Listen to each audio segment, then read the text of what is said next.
qui est arrivé face au poteau et que va dire de ce moment. Stressé parce qu'il y a peut-être un carton qui va Eric. J'ai beaucoup carté chaud également à Paris pour Paris Cardinalo, Eric. Les Parisiens qui sont sur la ligne de but sous les poteaux des Italiens pour peut-être laisser le bonus qui qualifierait, non pas définitivement parce qu'ils le sont quasiment déjà, mais qui distancerait définitivement au score cette équipe de Calvisano. La charge de Mike James qui peut même appuyer le ballon contre le poteau. C'est Rémi Martin qui se retourne dans leur but mais qui n'applatit pas. Monsieur Allen, surveillez d'accord, n'aura pas laissé mêler à 5 mètres. Malgré le gros effort du pack parisien, les Italiens n'ont pas cédé. Les Italiens ne cèdent pas, c'est vrai qu'on a vu une très belle de et ensuite les avants parisiens ont essayé d'user et de mettre en faute cette défense italienne et qui ne lâche pas et qui a beaucoup de mal à contenir tous les assauts parisiens. Donc c'est vrai qu'on a failli voir les mêmes effets qu'on voit depuis le début de ce match, que ce soit Sardelli qui n'a pas frappé parce qu'il est sorti, que ce soit Rémi Martin ou ses collègues. C'est un jeu d'avant qui fait vraiment une grosse pression sur cette équipe italienne. Ouais, c'est un jeu particulièrement adapté aux conditions atmosphériques aujourd'hui. Je vous rappelle qu'il y a eu de terribles courages avant le match qui a inondé Jean-Bouin. Vous voyez le visage de Kaiser, le ballon est glissant et c'est sans doute au pré, au rare avec les avants que la décision devait se faire aujourd'hui. Le choix tactique a été fait par les Parisiens, il est payant. 3 essais, Sardelli, Martin et Gras rencontre pour ce score. Hey.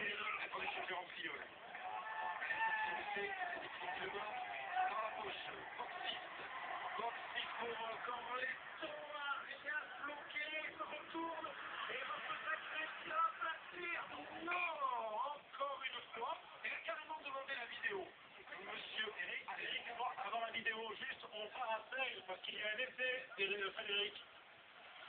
Un instant, en effet, pour les chasses de Félix Saint-André, sous sourire, qui est bien sur 40 mètres, suite à la faute. Il y a eu carton jaune en fin de course contre Chris Hook et derrière, cette pénalité magnifique à la main. Belle combinaison, Eric. Exactement, une combinaison avec un mur de joueurs qui cache le ballon, à cache le ballon, et puis le troisième ligne.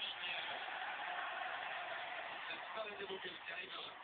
Comme un opus, très belle action de la part des envoyés, des joueurs à la main.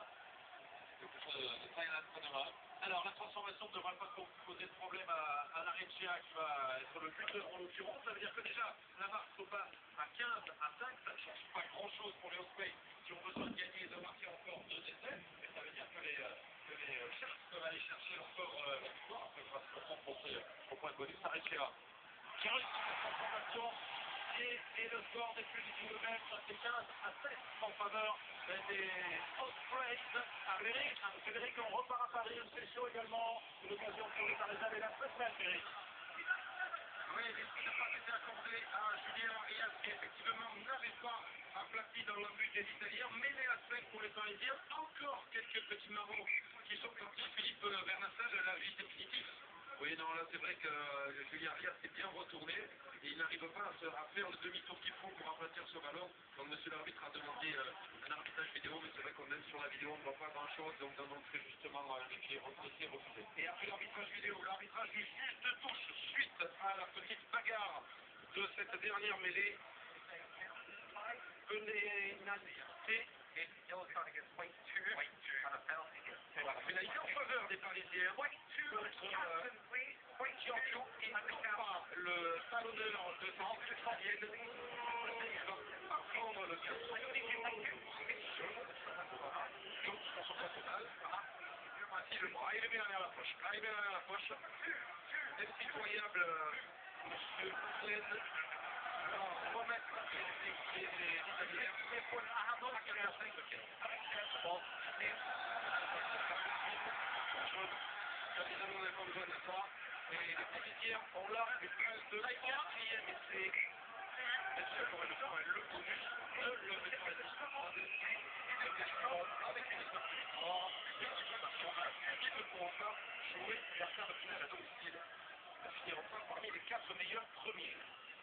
Allez, peut-être pour pouvoir terminer quasiment définitivement le suspense dans ce match. Il faut se faire rapidement. L'entrée, voilà, Léon Tivardini. Pour se mêler. C'est-à-dire souffler à une priorité numérique. C'est évidemment très difficile. Grosse avancée du passe parisien par Anthony Brezetti. Le Ramadin qui va ramasser et plonger. C'est du Stade Français. Oui, en effet, vraiment un match de ce match qui va se dire. Les savants parisiens dominent complètement leur sujet. Alors là, les Italiens qui viennent de prendre un carton jaune pour leur talonnerie plutôt bas, donc se retrouver à 7 contre 8 face à une armada parisienne qui domine tout depuis le début du match. C'est vrai que ça va être vraiment très difficile. C'était complètement justifié. Maintenant, les Italiens doivent se faire du souci parce que ça va être très très dur. Dur pour ce rugby italien. Fanny pour Trevis, Fanny pour Calvisano. Et peut-être une dernière carte à jouer pour Parme dans la poule de Biarritz qui reçoit les Écossais des Borders demain pour peut-être quand même offrir une victoire au rugby italien dans cette Coupe d'Europe. Il va y avoir un changement avec. Oui, Antoine Durban qui rentre et Pierre Abadance. Ah ben, Fabien Galtier a aussi une petite pensée pour le Stade de France la semaine prochaine. Stade de France et Toulouse. Les Toulousains voudront prendre la revanche du match aller où le Stade français a gagné à Toulouse. La tête transformation de Bob 6. Et au tableau d'affichage, l'écart est définitivement creusé. Stade français 28. Calvisano 6. C'est très bien en début de match que les Italiens aient approché.